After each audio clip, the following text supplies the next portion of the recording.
Dear friends, on behalf of the chairman, the committee and the members of the Ayios Theodoros Association in the UK, I welcome you to this premiere of the English version of the documentary Ayios Theodoros Karpasias, The Place and the People. It is a film researched and written by the president of our association, who's also the president of the Federation of Cypriot Refugees in the UK, Leonidas Leonidou. It's directed by Elmos Neokleous, narrated by Rosie Haralambous, music by Sava Sava, and filming by Tassos Archontidis. Based on Leonidas' homonymous book, the film portrays, with authentic testimonies, the Greek roots and the history from ancient times of the inhabitants of our occupied village, but also the region of the Karpasia Peninsula in general, whose legal inhabitants were forcibly expelled in 1974 by the Turkish invasion army. Through the narration and the live testimonies, the film sends at the same time a clear message of determination and resolve of those that originate from the occupied part of Cyprus to continue to fight for the return of their ancestor homes now occupied by the Turkish army.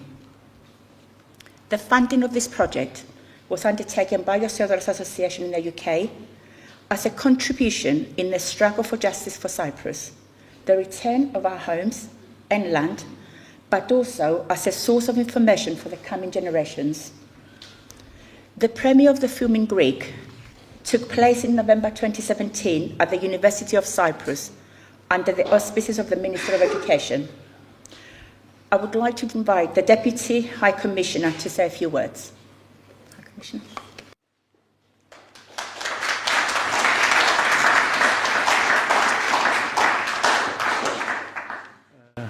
Κυρίες και κύριοι, θα μιλήσω στα ελληνικά, παρόλο που ίσως θα έπρεπε να μιλήσω στα αγγλικά, αλλά βλέποντας την ομίγυρη εδώ και θεωρώντας και πρέπον, θα πράξω αυτόν το οποίο νιώθω αυτή τη στιγμή.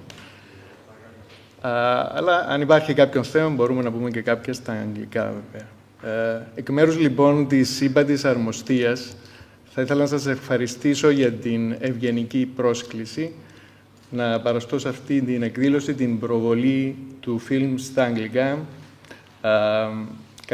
Ayios Theodoros Karpasias, The Place and the People. Ένα φιλμ που, όπως έχω ακούσει τώρα, είχε προβληθεί ήδη στα ελληνικά το 2017. Ξεχωριστές ευχαριστίες στον κύριο Λεωνίδου θα ήθελα, εκ μέρους της ύπατης αρμοστίας, ουσιαστικά τον ηθήνο νου, τον παραγωγό εννοώ, βάσει του κειμένου του βιβλίου του που προβάλλεται απόψε αυτό το φιλμ, καθώς και τους άλλους συντελεστές, τον σκηνοθέτη, τον κύριο Έλμο Νεοκλέους, και τη μουσική επένδυση από τον κύριο Σάβα Σάβα. Δεν θα σας κουράσω για την σημαντικότητα της προβολής αυτού του φιλμ σε μια δύσκολη περίοδο που αμφισβητείται πολλές φορές και η ίδια η ιστορική μνήμη για την αμόχωση του αλλά και για την Καρπασία, ή πολλές φορές γιατί η λύθη έρχεται να λειτουργήσει αρνητικά, είτε αυτή η λύθη προβάλλεται, είτε αυτή η λύθη βεβαίως επέρχεται με το πέρασμα του χρόνου. Εκείνο το οποίο θα ήθελαμε να τονίσουμε και σαν ύπατη αρμοστία βεβαίως είναι ότι ενώσο υπάρχει κατοχή, αυτά δεν είναι κοινοτυπίες, ενώσο υπάρχει τουρκικός στρατός, ενώσο υπάρχει παραβίαση ανθρωπίνων δικαιωμάτων, δεν θα παύουμε και βεβαίως εσείς σαν οργανωμένη ομογένεια να αγωνιζόμαστε για την άρση της παρανομίας και την κατίσχυση του δικαίου. Θέλω να σας ευχαριστήσω για άλλη μια φορά. Δεν παρευρίσκομαι σε πολλές εκδηλώσεις, όχι γιατί δεν το επιθυμώ, αλλά γιατί άλλα καθήκοντα με κρατούν ή μας κρατούν στην ύπατο αρμοστία μακριά από την ομογένεια. Πάντα είμαστε κοντά σας και εγώ χαίρομαι γιατί έστω και δεν ήταν προγραμματισμένο να έρθω απόψε, σας βλέπω όλους και βεβαίως χαιρετίζω την απόψινή εκδήλωση. Σας ευχαριστώ. Now I invite the president of our association, writer and researcher Leonidou, to make an introduction of the film that we will see shortly. Leonida.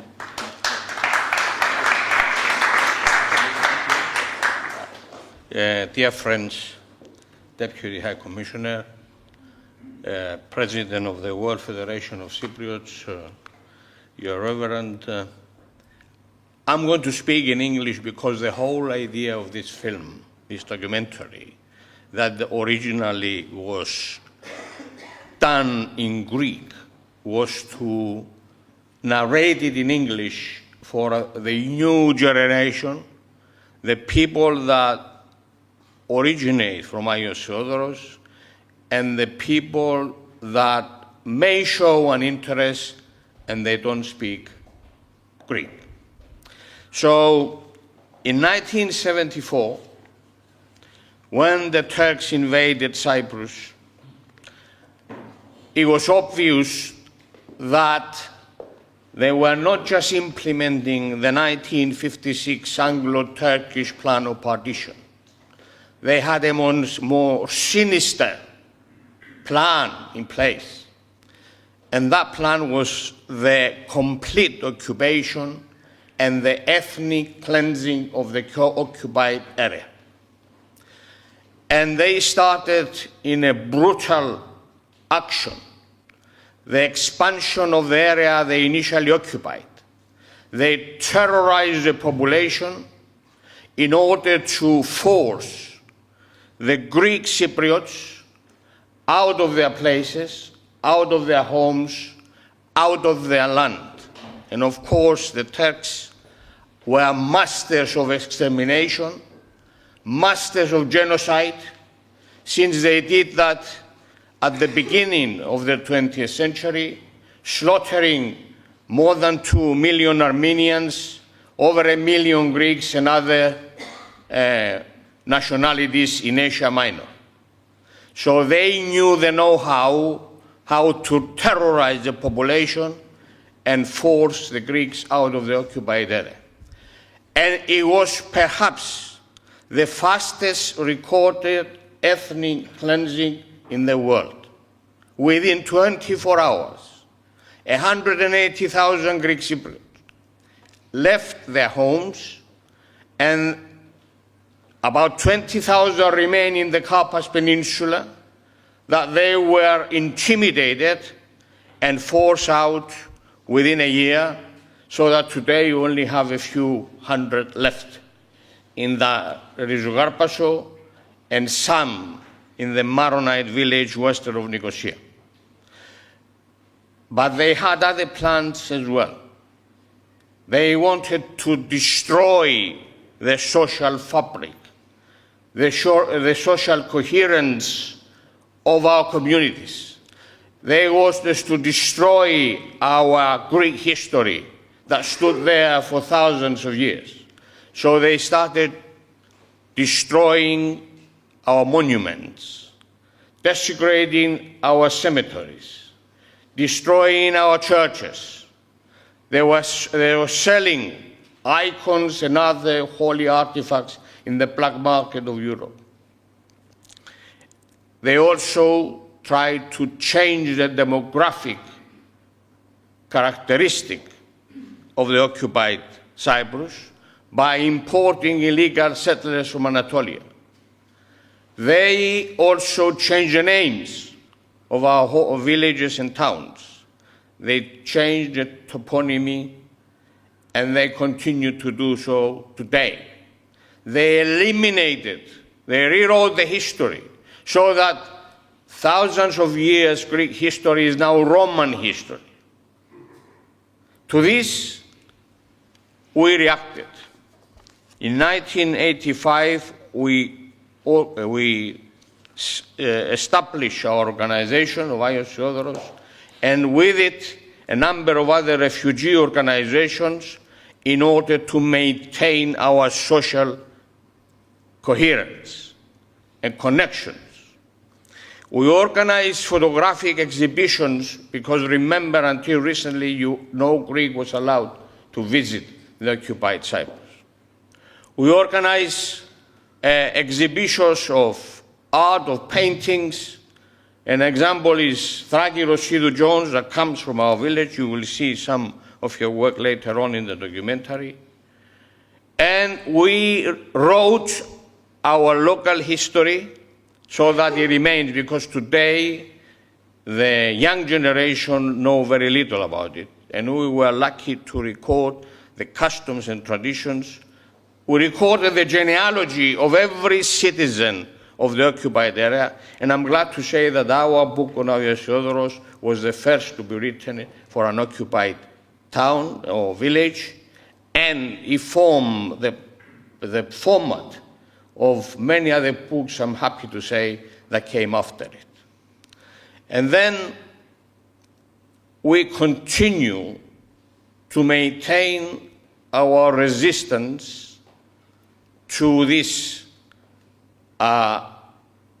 violent expansion of the Islamist Turkey in Cyprus that changed the occupied area into their puppet regime, that changed the occupied area into an extension of Turkey that is ethnically cleansed by the Greek inhabitants.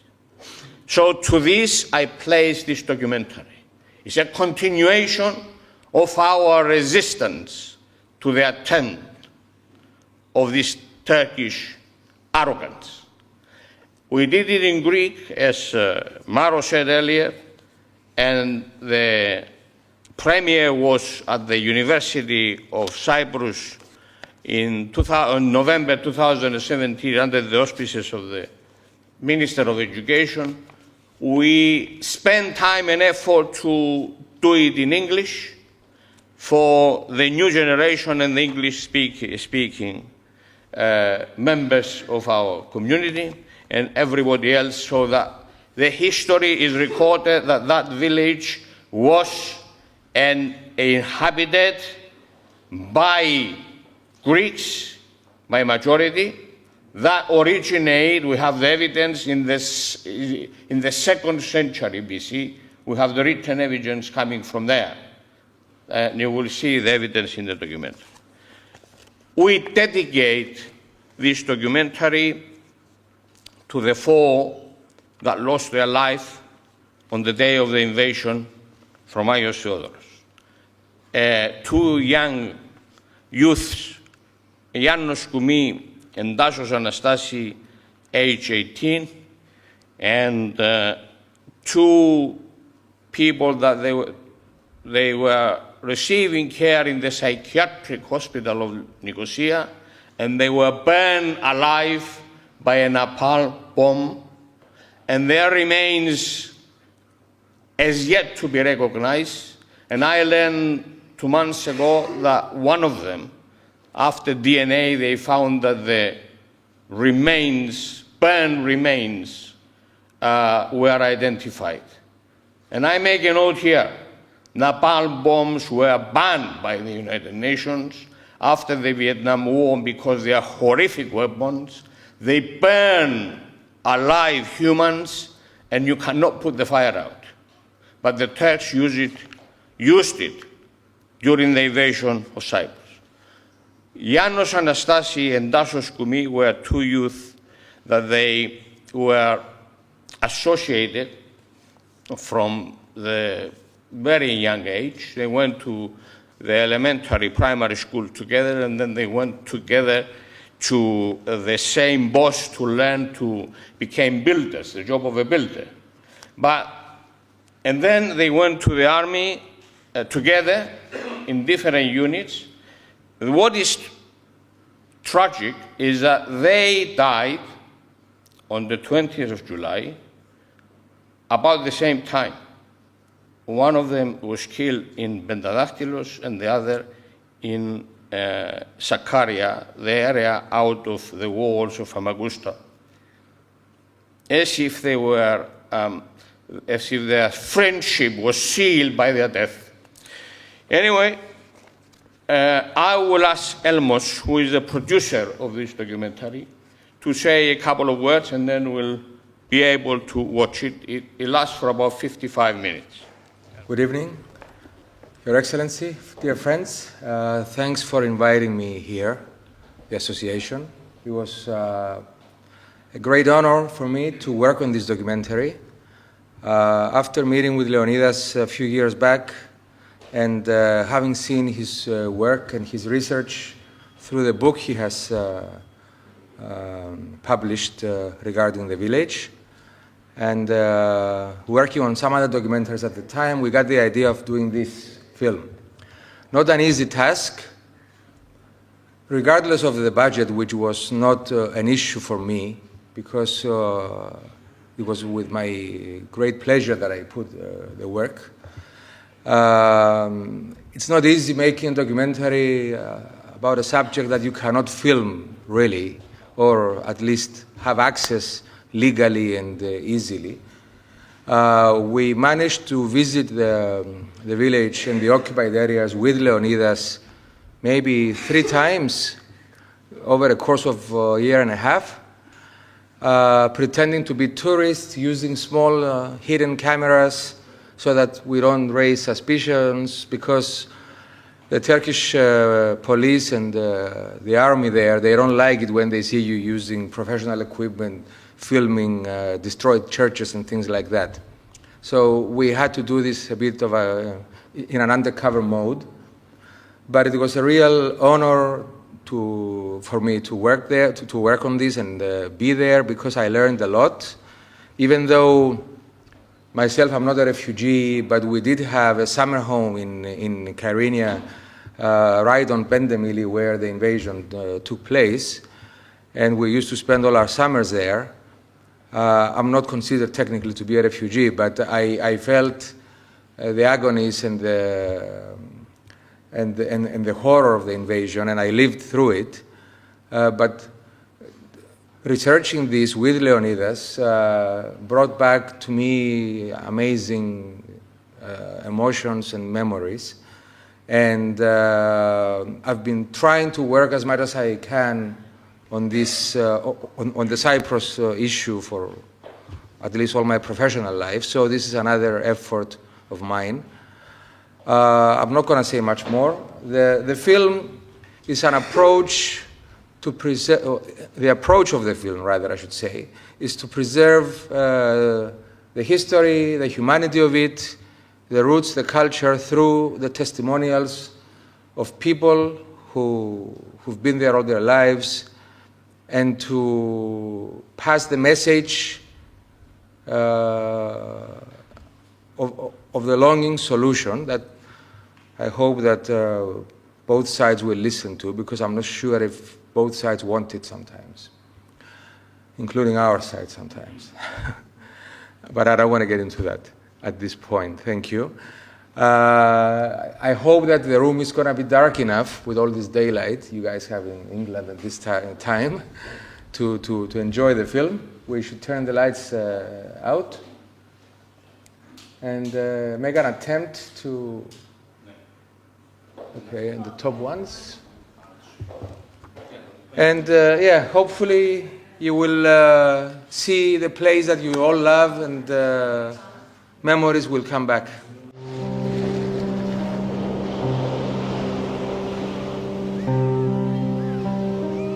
"3,000 years ago, courageous Mycenaean seafarers landed on these southern shores of the Karpas Peninsula.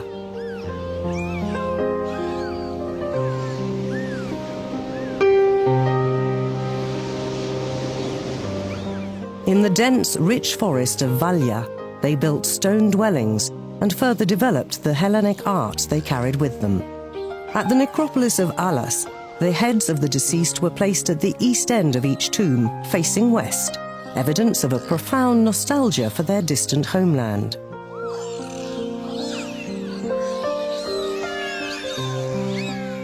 Mycenaean amphorae and other pottery are remnants of an ancient civilization that left its legacy to the generations of Greeks who followed. Είχε όμως το κυριότερο πράγμα που ήταν γεμάτος αρχαίους σπίτιους, και ο οποίος τώρα είχε ανθρώπους που ζούσαν από τη δουλειά. Δηλαδή πρώτα όταν ανοίγανε ένα σπιτιό, έκαναν μόνο τα χρυσαφικά. Κάτι κούτζες, κάτι ξέρω εγώ, έφτασαμε και εμείς καλά. A huge ancient cemetery is the forest of Valia, writes Konstantinos Kendis. Foreign travellers and archaeologists visited the ruins of a city at Cape Elea, and for 130 years, researchers tried to discover its name. In 1851, Athanasios Sakellarios called the city Akra, but in 1888, British archaeologist David Hogarth named the city Knidos. And a few years later, Sakellarios accepted Hogarth's theory. In 1983, Dr. Kyriakos Hadjiouannou declared that there was no city named Knidos in Cyprus, and that the discovered site at Cape Elea was in fact the ruins of Balea. Finally, 3 years later, his student researcher Leonidas Leonidou, in his book on Ayios Theodoros, proved that the name of this ancient city was Elea. Με την δημοσίευση του βιβλίου του Αγίου Θεοδόρου το 1986, της πρώτης έκδοσης, αποδεικνύει η έρευνα μου μέσα στα αρχεία που βρήκα στο Βρετανικό Μουσείο και τη Βρετανική Βιβλιοθήκη ότι η πόλη δεν ονομαζόταν ούτε Άκρα, ούτε Κνίδος, ούτε Παλαιά, διότι η Παλαιά ήταν περίπου 4 χιλιόμετρα δυτικότερα της πόλης αυτής, στα Γαστρία, αλλά ονομαζόταν Ελέα. For centuries in these lands, the olive tree, Elea, has been plentiful and its blessed oil pure. Both the Cape and the city took their names from this fruitful tree, a gift from the gods. The occupants of Ayios Theodoros, embracing the new Christian faith while still adhering to their ancient Greek traditions, built churches to worship this new god of hope and love. Στον Άγιο Θεόδωρο, στο κατεχόμενο χωριό μου, είχαμε 3 ναούς. Την Αγία Παρασκευή, τον κυρίως ναών του χωριού, λειτουργούσαμε κάθε Κυριακή και μεγάλες εορτές και τον Άγιο Θεόδωρο, όπου λειτουργούσαμε 2 φορές το χρόνο, που εορτάζε ο ναός 8 Φεβρουαρίου, που ήταν η μνήμη του Αγίου, και 8 Ιουνίου, που ήταν ανακομιδή των λειψάνων του Αγίου. Και είχαμε και τον Άγιον Ευλόγιον, ο οποίος Άγιος Ευλόγιος είναι το κημητήριό μας, ήταν το κημητήριό μας, και λειτουργούσαμε 13 Φεβρουαρίου. Πηγαίναμε εκεί όλοι οι χωριανοί όσοι μπορούσαμε, ερχόνταν από τη Βοκολίδα, από την Ταύρου, από το Πατρίκι, από τα Γαστριά. Έγινε το μια πανήγυρη σκαλή, έγινε το λειτουργία μόνο δηλαδή, και στο τέλος της λειτουργίας ο ιερέας μας, ο μακαριστός Παπανδρέας, γύριζε τους τάφους και έκαμε τρισάγια πάνω στους τάφους. Όλος ο κόσμος έκαμε μνημόσυνο και είχε το πας στον τάφο. Μετά τη λειτουργία ο ιερέας γύριζαν και μνημόνευαν τους κεκοιημένους. In July 1570, when Lala Mustafa invaded Cyprus with an army of 100,000, Ayios Theodoros appeared on a map by cartographer Zunt that showed scenes from the Ottoman attack. However, the following year, after the fall of Famagusta, and for almost 2 centuries, Ayios Theodoros disappeared from all maps. During the many months of the fierce Ottoman siege of Famagusta, its population had vanished through death, captivity, or forced enslavement. Dark were the years of the Ottoman occupation. The heavy taxation, the charatsi and dekadi, decimated the population. The forcible Islamization of Greek villages that began with the Ottoman invasion continued for many years.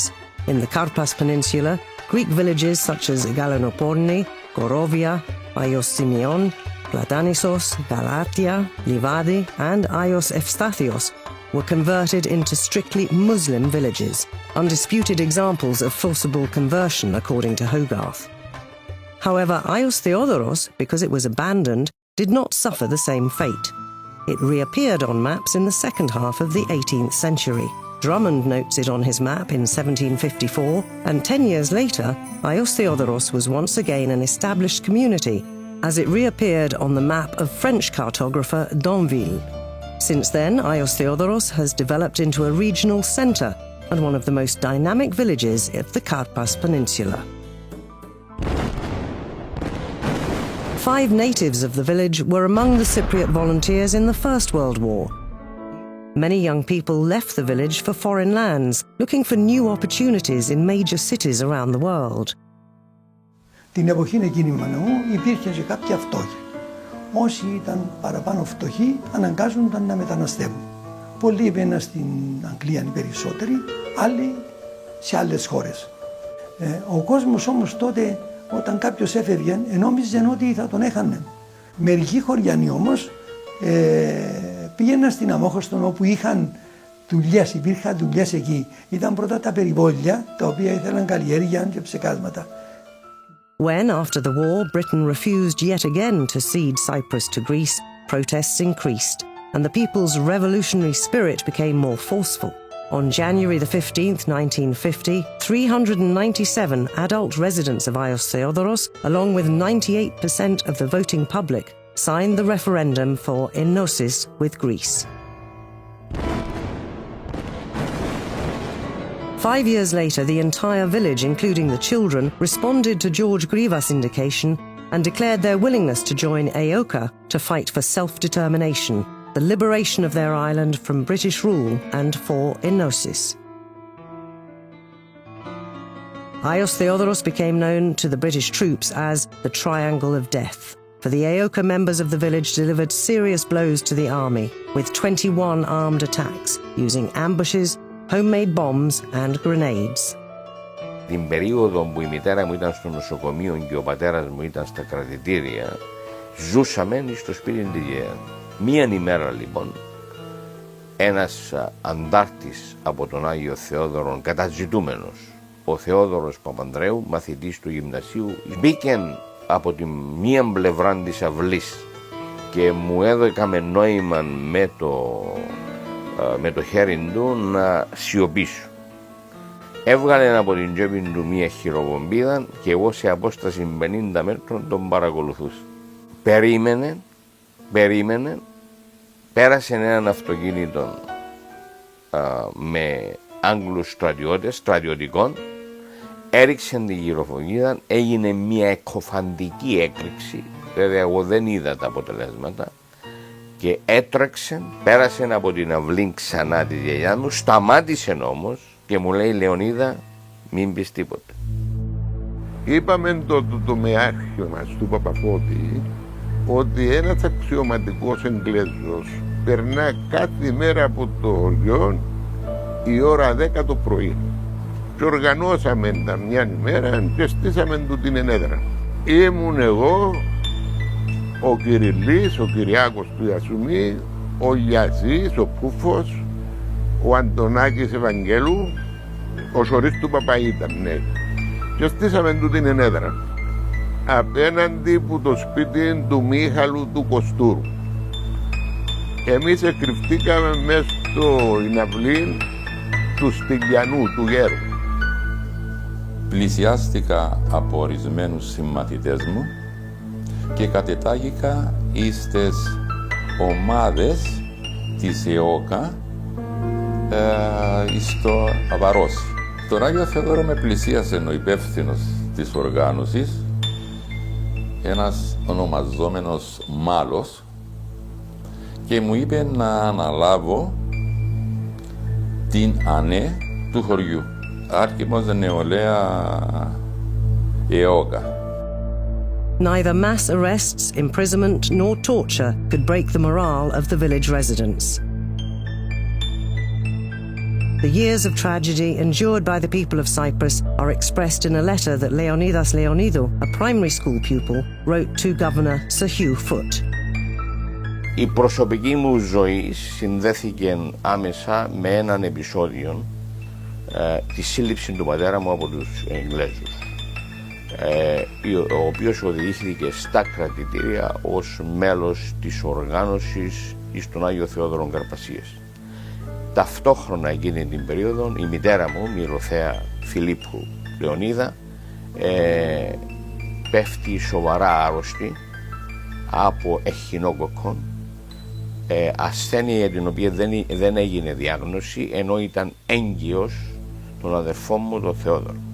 Μεταφέρεται στο νοσοκομείο Αμοχώστου και από εκεί επειγόντως σχεδόν ημιθανής στο νοσοκομείο Λευκωσίας και τη διασώζει με πολύ ορεινεχείριση ο γιατρός Μαραγκός. Τότε γράφω μία επιστολή στον κυβερνήτη, τον Σέρχιου Φούτ, στην οποία του ζητώ να απελευθερώσει τον πατέρα μου, γιατί παραμένουμε 3 παιδιά απροστάτευτα. Your Excellency, we are 11, 7 and 4 years old. Our father, Philippos Leonidou, has been in custody as a political prisoner for 6 months, and our mother is seriously ill at the Nicosia hospital for many days now. We remain 3 children in the streets without a guardian. We are sincerely appealing to you, and we invite you to think of our plight, not as a ruler, but as a human being and father, and order the release of our father and our only protector. Ο πατέρας μου απελήθη όταν έκλεισε πλέον το Κυπριακό και απελήθησαν όλοι οι πολιτικοί κρατούμενοι. With the signing of the Zurich-London agreements in early 1959, Cypriot political prisoners were released. When those from Ayios Theodoros arrived home, the entire community welcomed them in the village square. Following a gleeful welcome, they walked to the church of Ayia Paraskevi, knelt in front of the icons and prayed in silence to give thanks for their return. Θυμούμαι μικρός, επορεύθηκαν όλοι προς τον ιερό ναό της Αγίας Παρασκευής. Μπήκαν μέσα στην εκκλησία, εγωνάτισαν όλοι μπροστά στο εικονοστάσι και άρχισαν να προσεύχονται σιωπηρά για να ευχαριστήσουν την Αγία Παρασκευή και τον Θεό, και ήταν τρομερή η συγκίνηση των κατοίκων να βλέπεις όλους τους πολιτικούς κρατούμενους γονατιστούς μπροστά στο εικονοστάσι να προσεύχονται. With the 1960 proclamation of the independent Cyprus state, Minas Leonidou became the first village chairman. Each house was supplied with water and electricity, and the main roads were paved with asphalt. A new primary school with a garden and a stadium was built on land donated by the community benefactor Periklis Fodiadis. Life in Ayios Theodoros in those years was very pleasant and increasingly comfortable. Its inhabitants worked in their fields, but also travelled to work in the large city of Famagusta. Ο Άγιος Θεόδωρος ήταν ένα από τα καλύτερα χωριά σχεδόν της Κύπρου. Είμαστε πολλά φιλικά αναμεταξύ μας. Είμαστε ανθρώποι προοδευτικοί. Είχαμε πολλούς τεχνίτες, γεωργούς, βοσκούς εκεί μέσα που έκαναν τη κτηνοτροφία. Είχαμε τη θάλασσα κοντά μας, αλλά το κυριότερο πράγμα ήταν η Βάλια. Είχα την καλύτερη παρέα του Αγίου Θεοδόρου. Προδρομής, ο Ζάχος, ο Χρύσατος, Μακαρίτης ο νεόφυτος του Λαμπρή, ο Καράς ήταν, αλλά δεν ήταν μες στην κλίκα μας. Παίναμε στα Κινία, στη Βάλια και κάτω στα Καρπάσια, κατά παντού. Περάσαμε μια ζωή πολύ ευχάριστη. Κυνηγούσαμε και τη νύχτα ερχόμαστε και ήταν έτοιμο το τραπέζι στο Μάστρο Ιόρκο, τα Κινία. They planted the fertile fields of Valya with wheat and barley and gathered carob and olives. Like their ancestors from ancient times, they also produced large quantities of fragrant olive oil. Με τον κάδαρο γυρίζασαν το Λεωνίδου πριν. Ύστερα αγόρασε ο κουνιάδος μου που την ακατούν πιεστήριο. Και στήσαν το και μέσα και γυρίζαμε με τη μηχανή, ύστερα γυρίζαμε με το τράχτον το πιεστήριο. Along with the majority of the Greek residents, the Turkish Cypriots of the village also participated in the festivities. Υπήρχαν περίπου 100 μητσιούμια λιτούκοι. Η ζωή μας μαζί τους ήταν πολλά καλή. Εγώ προσωπικά πέφταμε μαζί τους. Δεν είχαμε το μίσος, τα. Ύστερα δημιουργήθηκε η κατάσταση και έκαναν τα πράγματα. Εγώ μέχρι σήμερα έχω συνδέσεις που πάω και χωρώ τους. Dark clouds of intercommunal strife, however, had begun to gather over the new state. The Turkish Cypriot rebellion that occurred at Christmas 1963 and Turkey's invasion threats brought the Greek army to the island. 2 companies of Greek soldiers settled in the village, and soon after General Grivas asked the community to give up the newly built primary school to create the first Cyprus Army Officers Academy. Ayios Theodoros was at the epicenter of the dramatic political developments of the 1960s. On October the 31st, 1967, the forester Antonis Christodoulou spotted the Turkish Cypriot leader Rauf Denktash along with two of his comrades. He alerted the National Guard, who captured the Turks as they attempted to illegally enter Cyprus from the sea at Valya. Their real destination, however, had not been Ayios Theodoros of Karpasia, but Ayios Theodoros of Larnaca, where a few days later the bloody conflict of Kofinu took place. Εκεί άκοψα τους καλά, κατάλαβα ότι είναι αρχαιοκά απειλή από τους έφυγα τους και προχωρούσα και παρακολουθούν. Σε μια απόσταση που ήταν κοντά μου, παρακολουθούν τους, εκράω μαζί μου ένα πιστόλι ψεύτικο. Τράισα το πιστόλι και πήγα πάνω τους. Έβαλα τους, ήταν δεκατομένοι. Ήταν ο Οσμάν, Ερρόλ Οσμάν, ήταν ένας πρεσβευτής της Τουρκίας, Μπαμπάτε και ο Ντεκτάς. Και έβαλα του ραμί. Κατάλαβα τους, ήταν Τούρκοι. Και ώρα που τους είπα πάνω τα σέρτουν, ο Ερρόλ χωρίς να σακούει μπέρτσε, ενώ και έκανε πιέν πάνω. Και αν που πιέν πάνω, για το πιστόλι που κρέμπε στην κόψεν του. Αυτόματα έκανα το τούτο και φέμε η θήκη του πιστόλι και πιάτο. 2 days after the capture of Rauf Denktash, a devastating storm struck Ayios Theodoros, uprooting trees, demolishing buildings, including the village cinema, and causing serious destruction throughout the area. President Archbishop Makarios arrived by helicopter to inspect the shattering results of the thunderstorm and to learn firsthand the details of Denktash's detection and arrest. Despite the political uncertainty of the times, the progress and prosperity of the village residents was certain. More young people were educated in high schools, studied in colleges and universities, and found jobs in the public and private sectors. Most of the residents built new homes and acquired automobiles. Foreign investors showed great interest in the beautiful beaches in the area. But Turkey invaded the island on July 20th, 1974. The village men of all ages rushed to join the ranks of the National Guard to fight the invaders' troops. On the first day of the invasion, 2 young people of Ayios Theodoros, Yannos Koumis and Tassos Anastasi Fokas, fell heroically defending their island. They had been inseparable friends since their childhood, sitting next to each other all through school and later working side by side as apprentice builders. Both enrolled in the National Guard, and fate sent them to fall on the same day, fighting the Turkish invaders. Tassos on the Bendadaktylos peaks, and Yannos just outside the Famagusta city walls. It was as if their simultaneous sacrifice was the epic culmination of their deep friendship. Ο Τάσος ήταν δεύτερος εξάρφος, ο Γιάννος ήταν βαφτιστικός μου. Το λοιπόν μου λένε, μάστρε, να έρθουμε να μάθουμε και εμείς τεχνή μαζί σου. Άρθετε το πλέον. Ήρθασαι και που γίνει την ημέρα δεν έφυγαν ούτε ώρα που κοντά μου. Ό,τι τους έδειχνε την άλλη ημέρα έκαναν το.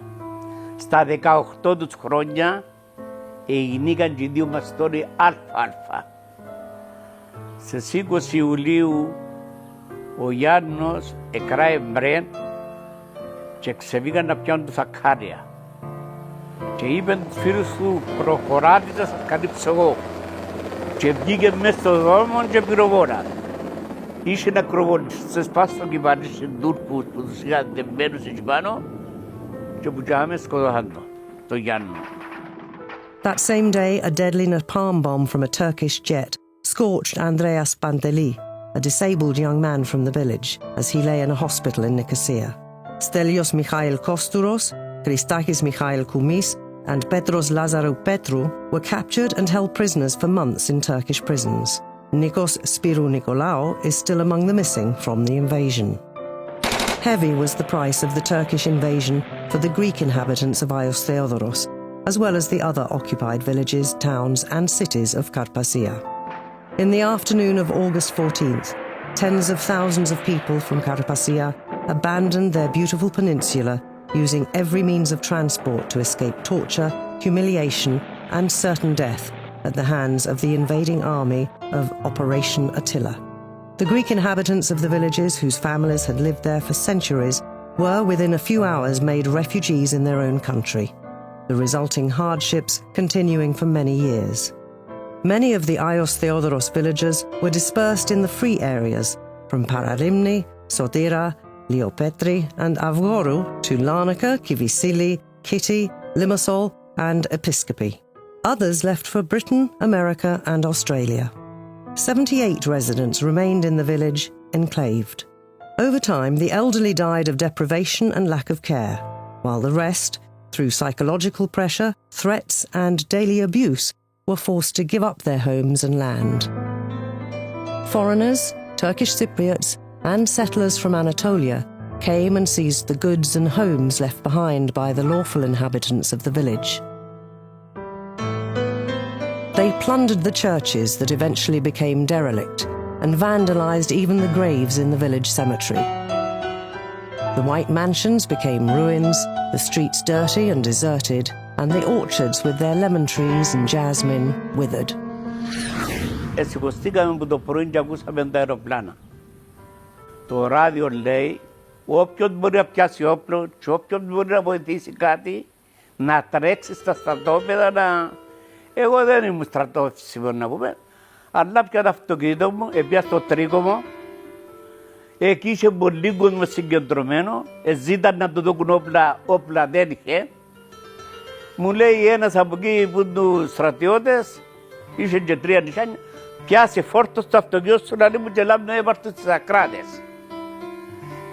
Ήταν που το βάνε ανοιχτό πίσω το αυτοκίνητο μου εμένα.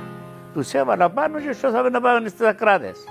Today, the forcibly displaced inhabitants of Ayios Theodoros and their descendants, wherever they are and in every way possible, strive to preserve and uphold their customs and traditions with one desire, one wish and one dream: to reclaim their ancestral land and homes, to return to the place of their birth and upbringing, and to live there without political or religious blackmail, intimidation or restrictions, to live in Ayios Theodoros as free people once again.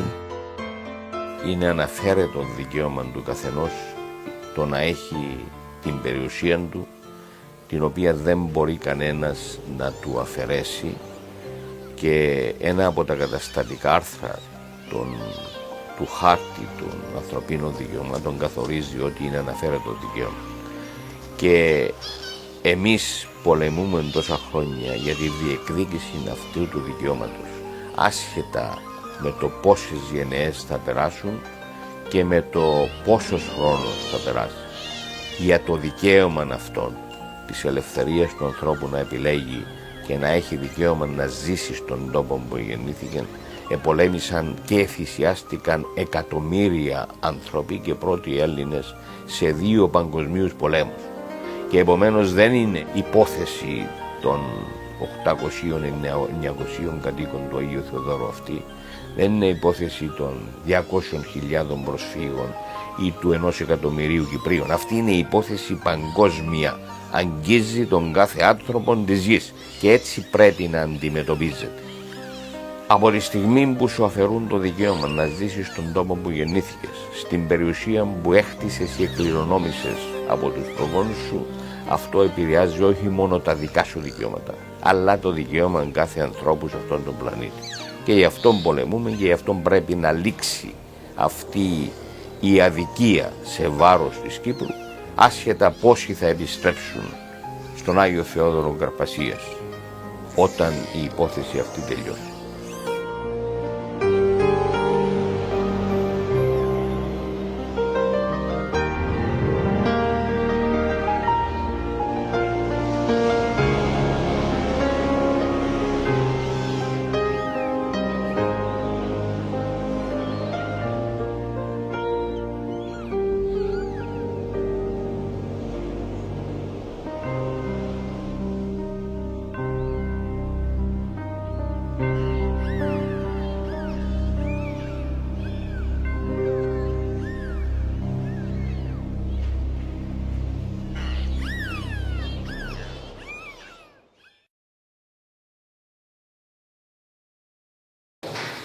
obviously this records the history of our small community, but it impacts and it's a repeat of the history of every other community in the website. Now, for many years, I researched how on earth a village of 900 people at the beginning of the 20th century and the first 50 years can give birth to such a human potential, as you saw, of people. And I think I found the answer. Ayios Theodoros, the inhabitants from 1870 to 1920, for 50 years, were blessed as the first to capture information of what is happening in Cyprus and worldwide. Why? Because it was the first village in Cyprus, out of all the places, that it had a telegraphic station. The only connection of Cyprus to the outside world was through a telegraphic submarine cable that left Ayios Theodoros Leonidou, the sea, and went to Latakia, Syria, installed by the Ottoman Telegraphic Company. That cable came in, and there was a man who came with it, and his name was Alexandros Sender, I think is in Arabic.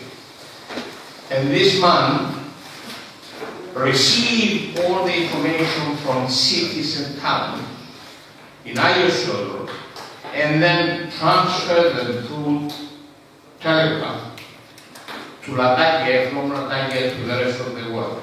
The other form of communication of Cyprus to the outside world was through ships and letters. So I imagine Alexandros, as he was sitting in the evening, dining or eating in a taverna, relaying the news. That's why I had many from the village that went to Alexandria, they went to Syria, as merchants. Theodoros Leonidas was one man that benefited from that information. And every day he was discussing, I believe, the news of the world, while the rest of Cyprus remained in the darkness. And for 40 years, Ayios Theodoros was privileged of the quality of information. This is why this Alexander opened their mind, because every telegram, how did the communication relate? All the letters, the telegraphs collected in the various cities, they were transported by post to Ayios Theodoros, and then he would sit hours and hours to send the telegraphs to Latakia and receive all the information back, and then send to the rest of Cyprus. To the point that I found articles in the paper in the 1890s, Larnaca, people complaining, why Ayios Theodoros has telegraph? We want telegraph in Larnaca, we want telegraph in Famagusta, we want a telegraphic system in Nicosia. Now for 45 to 50 years, Ayios Theodoros was privileged of that quality of information. Now this man, and I never published that in the books, I tell you once, he was after the women of Ayios Theodoros. He was chasing Ayios Theodoros women. To the extent that I found a letter signed by 150 people, including the priest, that he should be sent back. And what solution did they have? They had two solutions. Either to send him back, or either to marry him. And he was married in Ayios Theodoros, and we have a whole family of Alexander, to Alexandru, the whole family that came from that man that he was the telegraph operator. Anyway, thank you very much. I'd like to thank here, of course, Elmos, for his contribution to the production of this. Tasos Archontides went time and time again back to the village and the ancient site, but also Saba, who is a well-known musician in Europe and friend of Elmo's, that did the music free of charge, and Rosie Toradambus, who did the narration in English. Kostas Archontides did the narration on the DVD in Greek. And I'd like to thank also here the committee of our association, Serafim, Andreas, Maro, and everybody else, Andreas Sotos, Andreas Yashumi, because the Cristalla, and because we work as a team without any problem whatsoever for 40 years, independent of what beliefs each has and what party they belong to. We always been one body. And I'm lucky and privileged to have these people supporting me and the organization in what we are doing. And I'd like now to do a presentation to Ayios for his contribution to this film, and to thank you for coming here. By the way, all the funding for the film that obviously was minimal, because Ayios charged a minimum that no one can do that. SSA was funded by our association, and the proceeds of, we have a USB specially designed of the English, a DVD in Greek, and the proceedings would obviously go to the association. Elmo, please.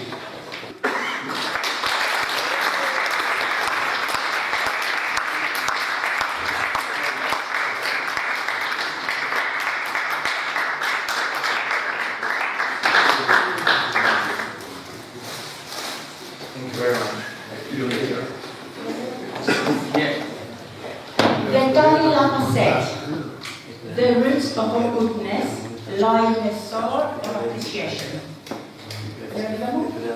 In recognition and appreciation of your invaluable dedication, time, and limitless efforts to research and tell the story of a beloved village through your books and now through this documentary. The memory of Ayios Theodoros will be kept alive for generations to come. As Albert Bryan, the famous American author and biographer of the 18th century, said, "What we do for ourselves, die with us. What we do for others and the world remains and is immortal. You have done that for us." With our thanks and gratitude from the Ayios Association in the UK, we thank you.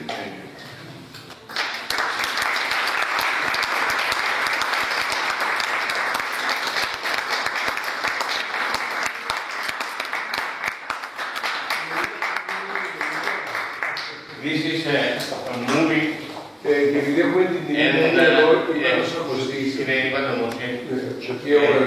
Είναι μια έκπληξη που δεν το έκμενα και με έχει συγκινήσει αφάνταστα.